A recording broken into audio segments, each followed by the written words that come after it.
Hi dear students, welcome back to Intelligence Career Institute. Myself Dr. Intekhabadar. Today I am discuss about the glycolysis. Clear? And what is glycolysis?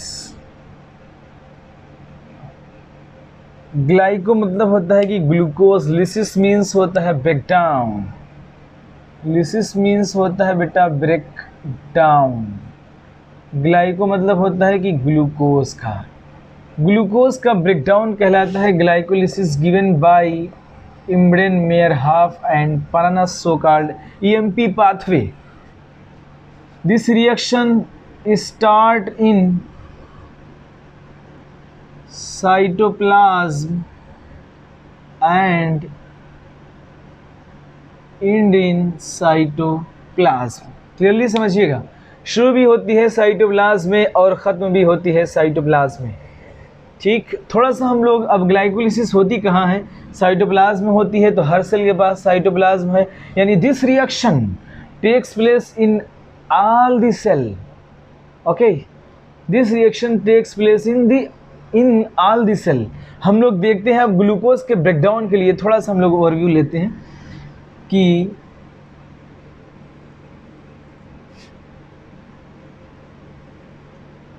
And this is liver. ये क्या है बेटा? Liver. यहाँ से हम लोगों ने देखा कार्बोहाइड्रेट का ब्रेकडाउन हुआ। जब कार्बोहाइड्रेट ब्रेकडाउन हुआ यानी ग्लूकोज, तो ये पोर्टल वेन, ये क्या है बेटा? This is a portal vein. ये पोर्टल वेन है। पोर्टल सर्कुलेशन के थ्रू ये इंटर कर गया लीवर में, यहाँ ग्लूकोज के मॉलिक्यूल आ गए। ठीक, लेकिन यहाँ पे बेटा जब ब्रेकडाउन होता है तो ग्लूकोज प्लस क्या मोनोमर और नहीं होते हैं? होते हैं। Fructose plus galactose. क्लियर? यानी ग्लूकोज होता है, फ्रक्टोज होता है, गैलेक्टोज होता है। ग्लूकोज तो यहाँ एब्जॉर्ब हो जाता है। ये ग्लूकोज को बेटा ग्लाइकोजन में कन्वर्ट कर लेता है लीवर। याद रखना, बहुत इंपॉर्टेंट चीज़ है बेटा। ग्लाइकोजन को ग्लूकोज को इस ग्लूकोज को ये कन्वर्ट कर लेता है ग्लाइकोजन में, और इस फ्रक्टोज और गैलेक्टोज को ये कन्वर्ट कर देता है बेटा ग्लूकोज में। उसके बाद इसको सेंड कर देता है सर्कुलेशन में। ये है हमारा सिस्टमिक सर्कुलेशन। ये सर्कुलेशन में भेज दिया, यानी ये आ गए बेटा अब कहाँ? ब्लड में। अब ब्लड से ये हमारी सेल हैं, ये इंटरस्टिशियल सेल्स होती हैं, यानी एक्स्ट्रा सेलुलर फ्लूइड। क्या कहें हम लोग बेटा इसको? Extra cellular fluid. अब ये एक्स्ट्रा सेलुलर फ्लूइड में आए तो बताइए ग्लूकोज की कंसंट्रेशन इस वाली ब्लड वेसल्स में और इंटरस्टिशियल सेल में कहाँ ज़्यादा होगी और कहाँ कम होगी? बताइए आप। ग्लूकोज का लेवल इस ब्लड वेसल में ज़्यादा होगा या इंटरस्टिशियल फ्लूइड में या एक्स्ट्रा सेलुलर फ्लूइड में? दोनों तरफ बराबर होगा, याद रखिएगा हमेशा। क्योंकि ग्लूकोज के मोमेंट के लिए हम लोगों को ज़रूरत नहीं पड़ती है किसी चीज़ की। ग्लूकोज हमेशा आ जा सकते हैं कहीं भी। क्लियर? क्योंकि ये परमिएबल होती है ग्लूकोज के लिए, तो ग्लूकोज आ जा सकते हैं, तो दोनों तरफ कंसंट्रेशन बराबर होती है। इसी वजह से जब भी हम लोग ग्लूकोज टेस्ट करते हैं, किसी की शुगर टेस्ट करते हैं, डायबिटीज़ अगर किसी को है, तो हम लोग आर्टेरियल ब्लड ले लेते हैं, पिक कर लिया कहीं से भी। ठीक, क्योंकि दोनों तरफ कंसंट्रेशन सेम होती है। लेकिन अगर ये सेल है बेटा, सेल में एक स्पेशल प्रोटीन होती है, क्योंकि इसका पाथवे दो तरीके से, सेल में कंसंट्रेशन अलग होगी। इस सेल में, क्योंकि ये सेल मेम्ब्रेन है, ये परमिएबल नहीं होती है। ये दो तरीके से इसका मूवमेंट होता है। एक तो फैसिलिटेटेड डिफ्यूज़न होगा। कैसे बेटा? Facilitated diffusion.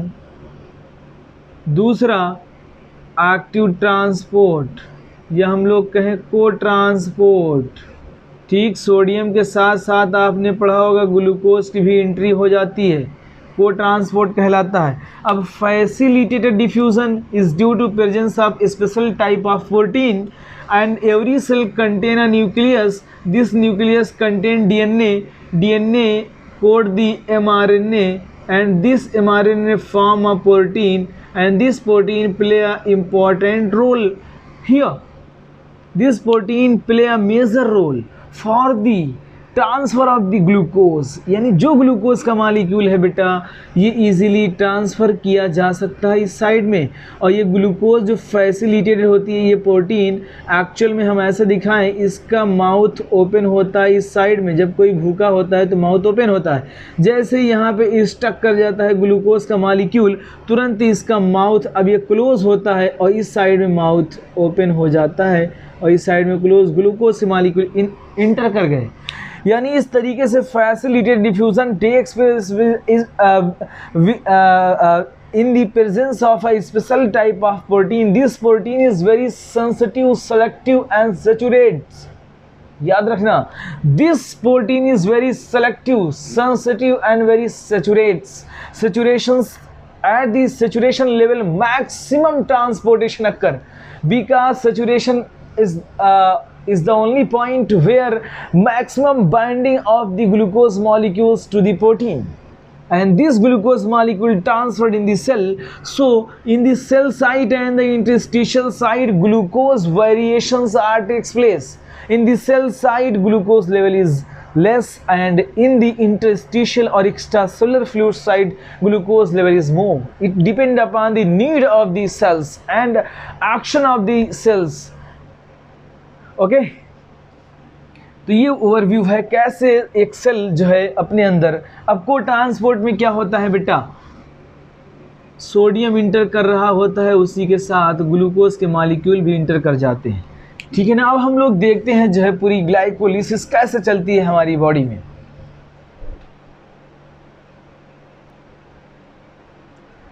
तो ये जो है ग्लाइकोलिसिस की रिएक्शन है, glucose with the help of ATP formation करता है ग्लूकोज 6 फॉस्फेट का। ग्लूकोज 6 फॉस्फेट से फॉस्फोहेक्सो आइसोमेराइजेशन चेंज हो जाता है, फ्रक्टोज 6 फॉस्फेट का फॉर्मेशन होता है। Fructose 6 phosphate with the help of ATP ये फॉर्मेशन करता है फ्रक्टोज 1,6 डाईफॉस्फेट। एंजाइम का नाम होता है फास्फोहेक्सोकाइनेज। जहाँ भी टर्म काइनेज लगेगा बेटा वहाँ समझ जाइएगा आप कि एटीपी या तो खर्च हो रही है या बन रही है। यहाँ पे एटीपी यूटिलाइज हुई, ADP plus inorganic phosphate, 2 ATP ऊपर खर्च हो रही है। अब यहाँ से फ्रक्टोज 1,6 डाईफॉस्फेट से ये 2 पार्ट में टूट जाता है, 3 पागल 13 डाई पागल 13 die PGA 3 PGA PGA PEP pyruvic acid. Clear. अब यहाँ पे 13 डाई पागल में ये होता है फॉस्फेट ऑक्सीडेशन, यही एक स्टेप है जहाँ पे ऑक्सीडेशन होता है, 3 पागल से 13 डाई पागल का फॉर्मेशन होता है। जब हम लोग इसको ऐसे याद रखना बेटा, यहाँ से दुख याद रखना आप लोग, दुख यानी डिहाइड्रोजिनेज, खा यानी काइनेज, दुख में यानी म्यूटेज, दुख में इनो यानी इनते खाब। ठीक है ना, याद रखना दुख में इनते खाब। ठीक है ना। इनोलेज काइनेज, खाब यानी काइनेज, इनते यानी इनोलेज, मेरे नाम पे ये रिएक्शन चलती है। दुख में यानी डिहाइड्रोजिनेज एंजाइम पहले, फिर दुख यानी कास यानी काइनेज एंजाइम, में यानी म्यूटेज, इनते यानी इनोलेज, खाब यानी काइनेज, दुख में इंतखाब। ठीक है, ये रिएक्शन मेरे नाम से चलती है, याद रखिएगा।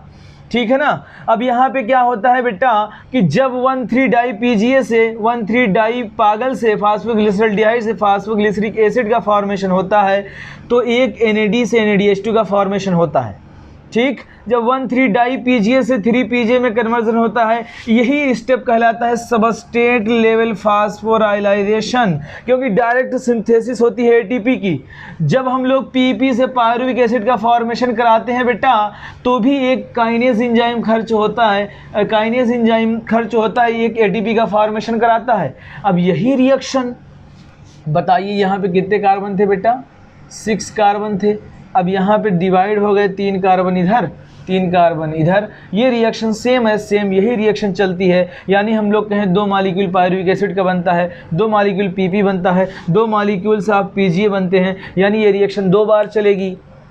क्लियर है बात।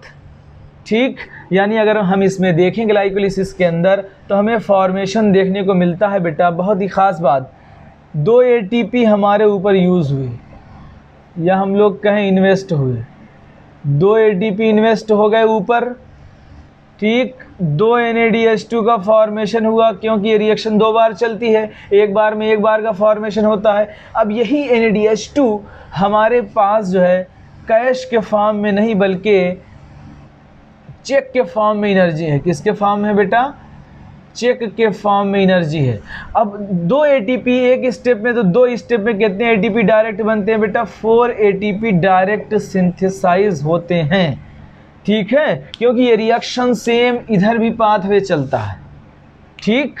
तो यानी 4 ATP की डायरेक्ट सिंथेसिस हुई, 2 ऊपर यूज़ हो गए, तो टोटल अगर नेट ATP पूछे कोई कितने फॉर्मेशन होते हैं तो बताइएगा 2, क्योंकि 4 डायरेक्ट बने, 2 यहाँ यूज़ हो गए, तो नेट बचे 2। अगर आपसे पूछा जाए कि ग्लाइकोलिसिस के अंदर बेटा, ये रिएक्शन पूरी याद होनी चाहिए कि ग्लूकोज से glucose 6 phosphate, glucose 6 phosphate, fructose 6 phosphate, fructose 6 phosphate, fructose 1,6 diphosphate, 3 पागल 13 डाइपागल 13 डाइपीजीए, 3 PGA 2 PGA PP pyruvic acid is the key product of the glycolysis. In this reactions one molecule of the NADH in one step and 2 step में reaction होती है, क्योंकि तीन carbon इधर 3 carbon इधर, तो मैं एक ही बात दिखाऊं क्योंकि सेम प्रोडक्ट का फॉर्मेशन होता है, तो 2 NADH2 का फॉर्मेशन होता है। अब यही NADH2 मूव करेगा बेटा कहाँ? इलेक्ट्रॉन ट्रांसपोर्ट सिस्टम में। जब ये यहाँ यूटिलाइज होगा तो एक NADH2 के ब्रेकडाउन पे हम लोगों को मिलती है 3 ATP।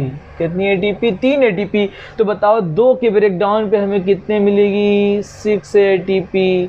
और हमारे पास जो है 2 इस वाले स्टेप में यूज़ हो गई, ठीक है ना, 4 यहाँ बनी थी, तो 2 हमारे पास नेट और 6 2 8। अगर आपसे पूछा जाए क्वेश्चन की ग्लाइकोलिसिस में नेट कितनी बनती है तो बताइएगा 2। अगर पूछा जाए डायरेक्ट ATP कितनी सिंथेसाइज होती है तो बताइएगा 4। अगर पूछा जाएगा कि कितने ATP का फॉर्मेशन होता है तो बताइएगा 8। क्लियर? नहीं क्लियर तो मैं एक बार और बता रहा हूँ, इसको अच्छे से समझिए। This pathway is takes place, क्योंकि यही एक ऐसी रिएक्शन है बेटा जो होती है हमेशा किसमें? हर सेल के अंदर। यानी जिस सेल के अंदर जैसे एरिथ्रोसाइट हो गई, उसके अंदर माइटोकॉन्ड्रिया नहीं पाया जाता है, तो कौन सी रिएक्शन एनर्जी देगी? ग्लाइकोलिसिस देगी। क्लियर? मैं इसको जो है आपको और अच्छे से समझा रहा हूँ, एक एक स्टेप। यहाँ पे बोर्ड पे तो जगह उतनी नहीं थी तो मज़ा नहीं आई, लेकिन मैं इसको आपको अच्छे से समझाऊँगा। अब यहाँ पे देखिए, जैसे मान लीजिए ये ग्लूकोज है, इधर से रिएक्शन चलते हैं, ग्लूकोज से ग्लूकोज 6 फॉस्फेट, ग्लूकोज 6 फॉस्फेट से फ्रक्टोज 6 फॉस्फेट, फ्रक्टोज 6 फॉस्फेट से फ्रक्टोज 1,6 डाइफॉस्फेट। अब फ्रक्टोज 1,6 डाइफॉस्फेट से ये 2 पार्ट में डिवाइड हो गए, 3 कार्बन के। कितने कार्बन के बेटा? 3 कार्बन के। अब ये जो स्टेप है, यहीं पे ये ऊपर 2 जो है यहाँ पे एक ATP यूज़ होती है, ATP यूज़, और एक ATP जो है यहाँ यूज़ होती है, यानी 2 ATP हमारी ऊपर खर्च हो गई। यहाँ पे बेटा फॉर्मेशन होता है एक NAD से NADH2 का, और सेम रिएक्शन इधर भी चलती है, तो इधर भी फॉर्मेशन होगा एक NAD से एक NADH2 का। Clear?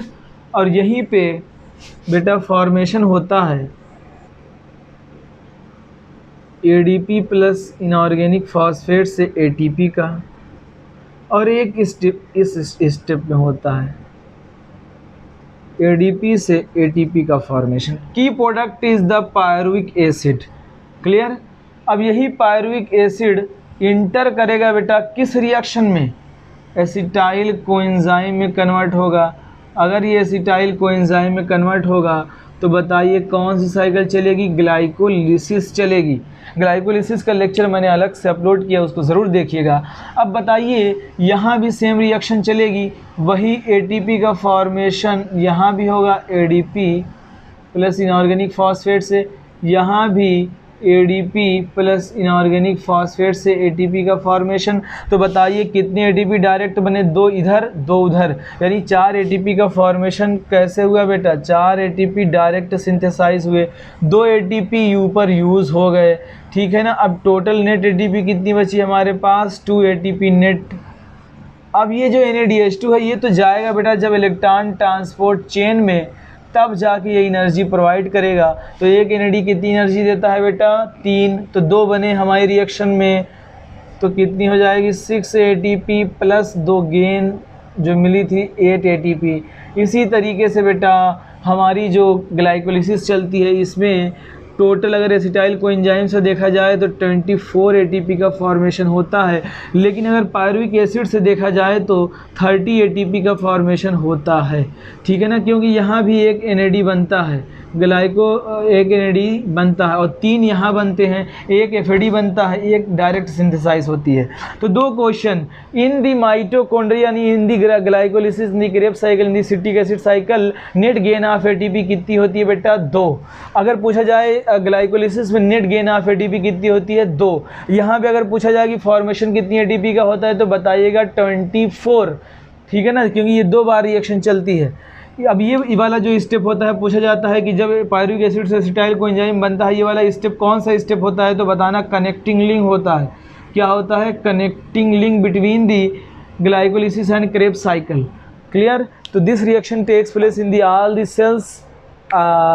the cell and Krebs cycle takes place those cells which have mitochondria, which have not mitochondria, in which glycolysis takes place, like RBC erythrocyte. Erythrocyte does not have a mitochondria, so in the RBC Krebs glycolysis provides the energy.